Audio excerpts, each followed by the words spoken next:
Hémicycle avec Mathieu Slama. Bonjour Mathieu. Bonjour Steve. Et merci de nous rejoindre comme chaque semaine. Vous êtes analyste politique et c'est donc la commission mixte paritaire qui devra tenter de trouver un accord concernant le projet de loi immigration repoussé lundi à l'Assemblée nationale par une motion de rejet préalable.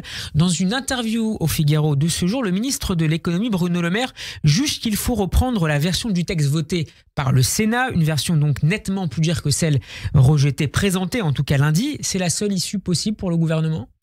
Alors, je ne sais pas si c'est la seule issue possible, mais en tout cas, déjà, il faut dire une chose, c'est que c'est une défaite incroyable pour le gouvernement qui n'a pas été capable donc de faire voter par l'Assemblée nationale ce texte qui était un de ses textes phares. Défaite incroyable et surprise aussi pour vous ? Et à moitié surprise, c'est-à-dire que LR finalement ne s'est pas rangé du côté du gouvernement, ce qui était quand même tout l'enjeu autour de ce texte.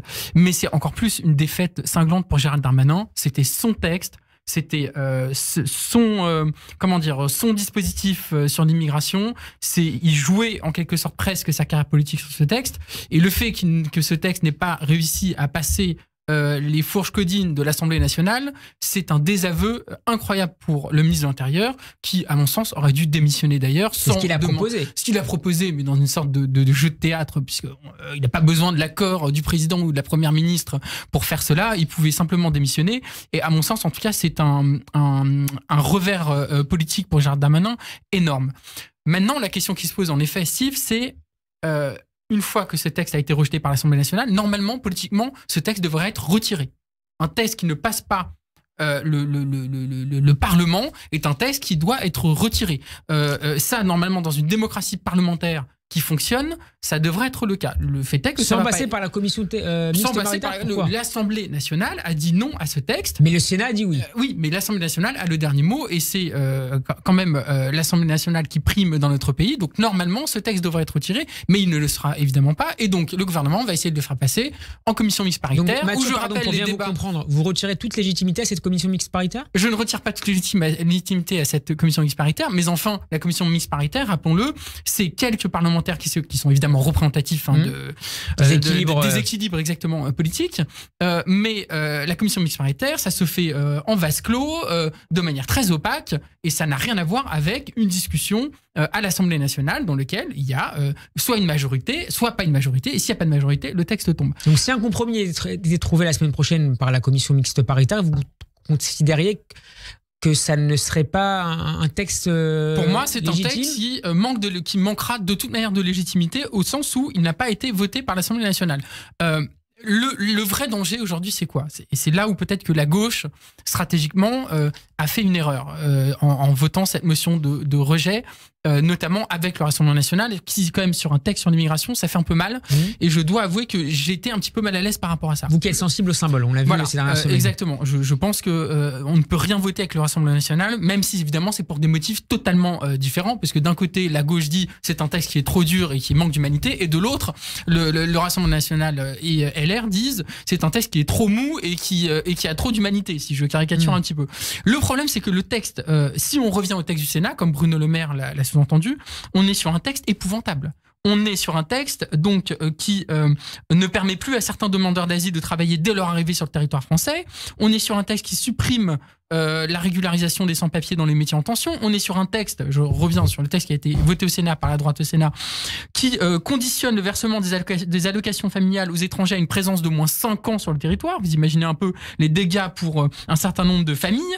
Et enfin, c'est un texte, je le dis, qui supprime l'aide médicale d'État. Donc on est sur un texte de droite extrêmement dur, qui pose d'énormes problèmes, moi, du point de vue des droits de l'homme, du point de vue des droits fondamentaux et du point de vue même de la Constitution, à mon sens, puisqu'il y a presque, comme l'avait dit Patrick Cohen dans une chronique, presque un début de préférence nationale dans ce texte-là. Donc, si on arrive à ce texte-là... Le texte tel qu'il a été retouché par le Sénat. Si on arrive à ce texte-là, c'est évidemment une catastrophe et une victoire, évidemment, pour LR et pour aussi, il faut le dire, le Rassemblement national. Mais voir ce texte finalement droitisé passer après la motion de rejet préalable, est-ce que ça ne serait pas le résultat d'une victoire à la Pyrrhus pour la gauche ?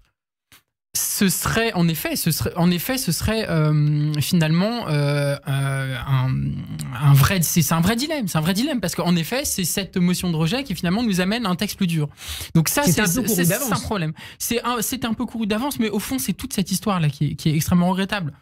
d'abord voir des députés macronistes dire qu'ils sont prêts à durcir le texte pour trouver un accord, qui sont prêts donc finalement à négocier sur un bout de papier quelques expulsions supplémentaires au mépris des droits humains. Moi, je vous avoue, Steve, que moi, ça me fend un petit peu le cœur. Et on est très très loin de l'esprit humaniste qui était censé être l'esprit du macronisme des origines. Donc voilà, on voit très bien la droitisation du macronisme avec cette loi. Rappelons aussi que cette loi, indépendamment de ce qui avait été ajouté au Sénat, était déjà une loi qui pour moi était d'une inhumanité et extrêmement dure, en durcissant considérablement les conditions d'entrée sur le territoire, en facilitant les expulsions, avec notamment un article qui prévoit d'expulser les étrangers qui auraient violé certains principes de la République, un flou juridique total qui est une porte ouverte à des dérives, à potentiellement de l'arbitraire, etc., qui pour moi, du point de vue de l'état de droit, est très dangereux.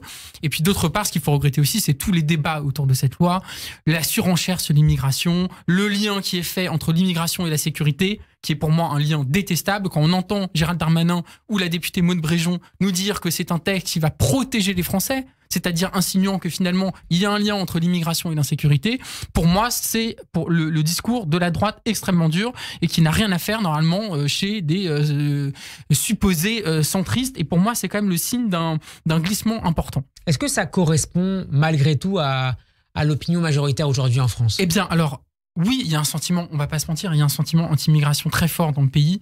Il faut le regretter. Qui est lié aussi à un sentiment d'insécurité. Qui est lié à un sentiment d'insécurité et qui est lié à tous les débats politiques qui nous sont imposés depuis des années sur ce sujet, martelant que l'immigration est un problème, martelant que l'immigration doit être régulée, martelant que l'immigration est dangereuse, avec des mots comme invasion migratoire, grand remplacement et autres termes qui viennent de l'extrême droite et qui se sont imposés dans le débat politique.